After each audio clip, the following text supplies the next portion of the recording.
Sumatera Selatan mengalami deflasi di bulan September 2020 sebesar 0,04%. Hal ini berdasarkan rilis yang dilakukan oleh BPS Sumsel.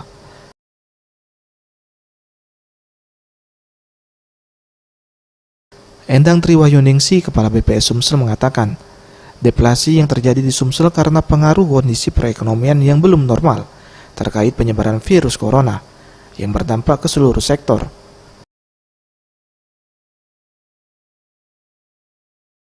Banyak faktor yang dapat menyebabkan kondisi ini, namun tidak untuk daya beli masyarakat yang mengalami peningkatan.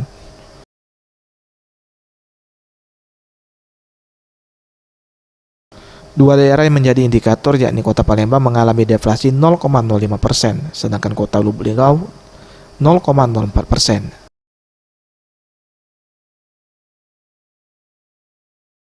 Tim Liputan Sriwijaya TV.